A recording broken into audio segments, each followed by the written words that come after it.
Este programa de Ciencia y Patrimonio lo dedicamos a una de nuestras tradiciones, el juego del palo. Una costumbre que hunde sus raíces en el pasado aborigen y que ha llegado hasta nuestra actualidad formando parte de nuestro patrimonio cultural. Hoy entrevistaremos a José Víctor Morales, un licenciado en Geografía e Historia por la Universidad de La Laguna y jugador del palo, que aúna por un lado lo que es el conocimiento histórico y el rigor científico con el sentimiento de transmisión familiar de esta noble costumbre.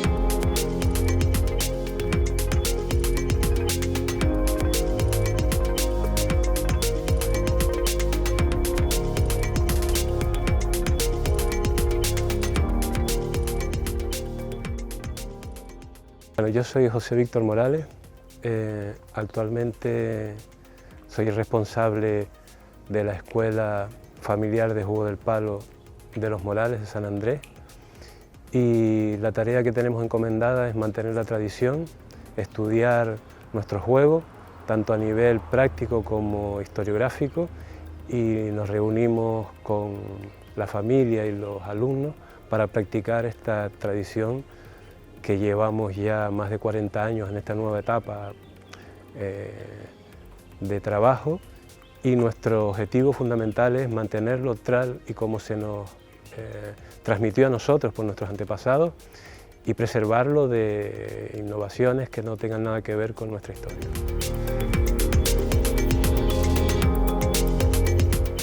Bueno, uno de los aspectos más importantes de esta tradición, que yo desde que era pequeño lo tuve en mente, fue descubrir de dónde venía y por qué en las sociedades humanas se generaba algo como el juego del palo, ¿no?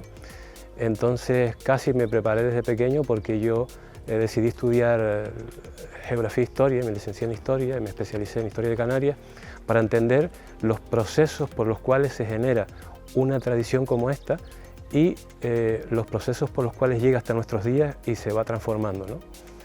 También hay que tener en cuenta que yo desde muy pequeño acompañaba a mi padre a todos lados, y él iba muchas veces a dar con jugadores antiguos. Entonces yo desde muy pequeño fui escuchando la tradición, de dónde venía, dónde iba, cuáles eran los personajes más importantes, las actividades más importantes, y eso me dio pie para tener un cierto bagaje, lo que se llama la tradición oral, ¿no?, en mi cabeza, y luego ir comparando eso que yo escuché de pequeño con lo que después empecé a investigar cuando yo estuve formado académicamente, ¿no?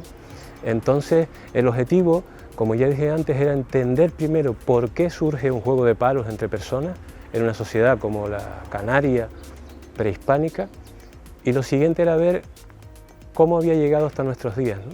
Qué causas objetivas, qué causas materiales habían determinado que una actividad como esta, el juego del palo, hubiese llegado hasta nuestros días. Entonces, un poco ayudado por el ambiente familiar, que había siempre personas que eran memoria histórica de lo que había pasado. Mi abuela me contaba cuentos donde aparecían jugadores de palo, donde aparecían incidentes interesantes, ¿no? Fui llegando a la conclusión de que había que revisar bien la historia de Canarias, y que ahí estaba el sentido y la verdad de lo que teníamos que descubrir para entender este proceso, ¿no? Y así fue. Una vez que acabé mis estudios, empecé una investigación que es bastante larga, es compleja, porque una actividad como el juego del palo no es un archivo único, o sea, no está en el Cabildo de La Palma, ni está en el Hospital Insular, sino está extendida por todos los soportes, digamos, tanto literarios como la imaginería, como imágenes, fotografías, libros, novelas. Entonces es una investigación muy amplia. Pero bueno, con el tiempo he logrado reunir un montón de documentación, bastante documentación al respecto, que yo creo que aclara bastante el origen y la evolución del juego del palo hasta nuestros días.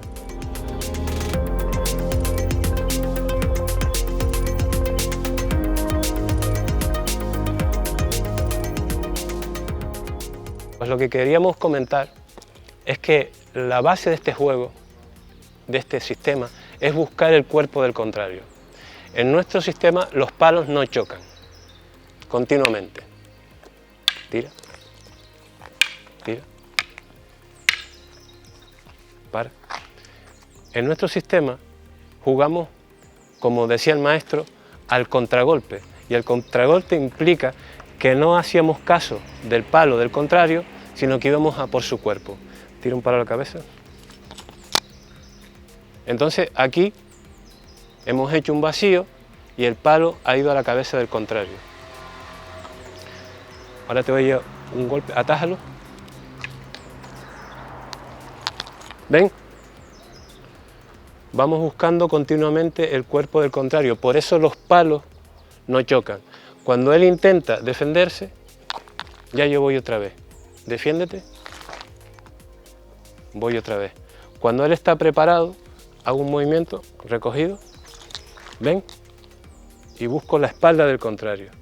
Porque este sistema viene de un sistema de pelea, de un sistema de combate violento, que además basa la estrategia en que en las poblaciones prehispánicas de Canarias, cuando se enfrentaron a los conquistadores europeos, no podían entrar en contacto con sus armas de metal, porque las de madera salían perdiendo. Entonces lo que se buscaba era siempre la agilidad, el contragolpe y llegar al cuerpo del contrario evitando el ataque del enemigo, ¿no? Los golpes, la mayoría, son a los puntos más sensibles, a la cabeza y a la cara, como este que viene. Ataja.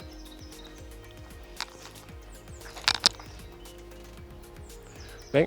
Ante esto es un movimiento, un ataque muy difícil de parar y es un golpe muy certero. Entonces, si él se fuera a defender, despacito, otro y otro movimiento, otro. ¿Ven? Entonces, ¿qué se busca? Llegar al cuerpo, llegar a las partes sensibles, lo que demuestra que aquí sí hay ganadores y perdedores, pero lo que no se hace es la violencia. Nosotros solo hacemos es marcar. Entonces, ¿qué genera esto? Un juego muy dinámico, de mucha velocidad, de mucha esquiva, de poco contacto de palos, y el jugador cuando sabe, como por ejemplo yo, que ya este palo está perdido, porque él voy buscando otro, ¡pam! Muévete, y otro, muévete, y otro. ¿Vale? Eso es el principio técnico.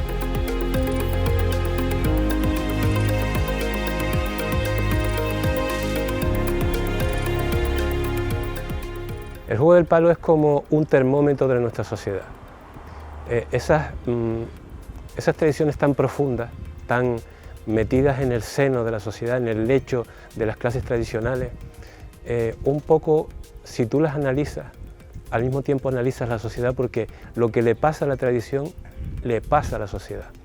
Entonces, cuando yo empecé a investigar por qué en cualquier pueblo aparecen los juegos con palos, ya empezamos a entender que la sociedad se articula de una manera, ¿no? Tiene unas clases que pueden dedicarse a eso, otras no. Entonces, el juego del palo está vinculado a elementos de la hazaña, de la potencia militar o de la guerra. Entonces, ¿qué sociedades se pueden dedicar a eso? ¿Cuáles no? En esa sociedad, ¿qué clase se puede dedicar a eso y qué clase no? Entonces, descubro que por las crónicas de nuestra conquista, hay clases en las sociedades prehispánicas de Canarias que sí pueden dedicarse a la práctica con todo el tiempo del mundo, porque están separados de la producción. No tienen que estar pastoreando ganado, no tienen que estar cultivando o pescando o haciendo. Entonces, claro, ahí es el origen de una actividad como la nuestra, como el juego del palo, que empieza a desarrollarse y, como las crónicas indican, alcanza altas cotas de perfección, tanto en la lucha corporal, como el juego del palo, como el tiro de piedra, como otros campos de la sociedad canaria, como hemos hablado, que sabían de matemáticas y de astronomía y de muchas cosas más, ¿no? Entonces, tenía una doble función, la función militar y la función de entrenarse. Y no solo la función de entrenarse, sino además la función de ser, por ejemplo, un rito de paso de la juventud a la madurez, o incluso un rito para ser ya un guerrero. Cortaban el cabello y le daban un palo, ya se convertía en un tipo de acción, ¿no? Claro, ¿qué pasa en ese capítulo? Cuando se produce la conquista de Canarias se destruye una sociedad. La sociedad queda destruida, queda arrasada, se arrebatan los medios de producción y quedan fragmentos de la cultura. Se destruye el lenguaje, se destruyen las expresiones artísticas, pero esos fragmentos que quedan son de una manera muy potente asumidos por las familias que quedan y quedan preservados en ellos como el último reducto de nuestra cultura, ¿no? Porque si nos fijamos bien, lo que queda permanece a ámbitos de la necesidad: comer, pastorear, la violencia o algunos mecanismos de comunicación como puede ser el silbo, ¿no? Entonces, los elementos muy básicos que usamos cotidianamente quedan, y un palo tenía muchas funciones, pero al contrario de lo que se ha dicho hasta ahora, yo creo que una de las funciones más fuertes, que tenía una doble cara, era la simbólico-violenta. Es decir, sobre el juego del palo se han intentado elaborar muchas teorías que, desde mi modesta opinión, son falsas, porque no se demuestran. Yo puedo elaborar una teoría perfectamente, estamos todos en nuestro derecho, podemos decir cualquier cosa, pero hay que demostrarlo. La historia científica, como ciencia, es como un juicio. Si usted no tiene pruebas, tiene que decir que es una hipótesis. Entonces, una vez que hemos barrido todas las hipótesis, por ejemplo, que el palo procedía del uso que había para caminar, y yo en mi obra digo que caminar, los hombres y las mujeres caminaban por los mismos caminos y las mujeres no llevaban palos, con lo cual ya no es para caminar.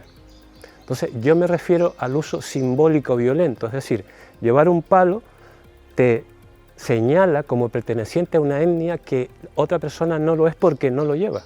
Una etnia, un grupo o a una sociedad que se identifica de esa manera. Lo siguiente es que llevar un palo está diciendo a la persona que lo lleva que lo puede usar para la violencia. O sea, que de alguna manera esa persona que lleva el palo está monopolizando la violencia, que en épocas anteriores sabemos que era el varón de cierta edad, era el eje sobre el cual giraba la posibilidad de hacer la violencia, y entonces él lo manifestaba a través de un hecho simbólico que venía del pasado, que es el palo aborigen. Entonces, para mí, ese es el vínculo que une, ¿no?, la época prehispánica con nuestra época, un fragmento de la cultura que queda anclado a nuestra sociedad a través de la familia y a través de la necesidad.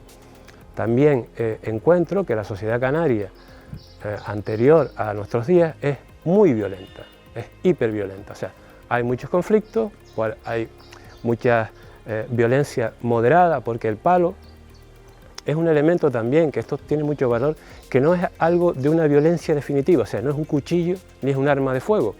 El palo es un elemento que puede ser de una violencia, digamos, disuasoria.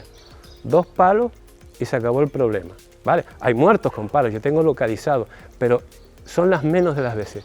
El palo es una violencia, digamos, que como se hace entre hermanos, no llega a ser definitiva, sino es reparable. Incluso es más, es tan reparable que se aficiona a la gente a en cada fiesta, cada año, darse palos. Y se convierte en un acto que hay muchas crónicas donde dice, si en la fiesta no hubo palos, no es fiesta. Entonces eso está totalmente vinculado a nuestra idiosincrasia.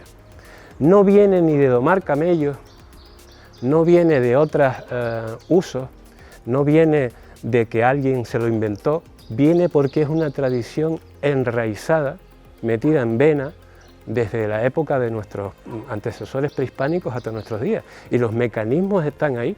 Es decir, es lamentable que se desarrollen teorías complicadas cuando la verdad la tenemos delante, ¿no?, cuando tenemos los hechos delante, ¿no?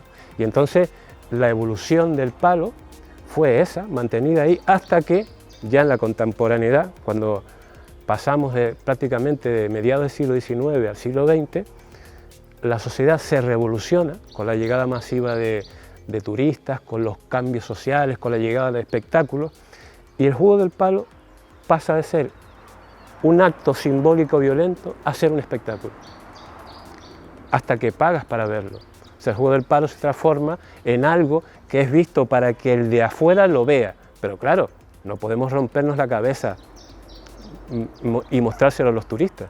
Entonces ahí es cuando adquiere una dimensión más de espectáculo, más de trabajo de tipo folclórico, ya sí se convierte en folclore, porque el folclore es algo que es definido por uno de fuera, eso es folclore, pero el que lo vive para él no es folclore, para él es lo cotidiano, ¿no?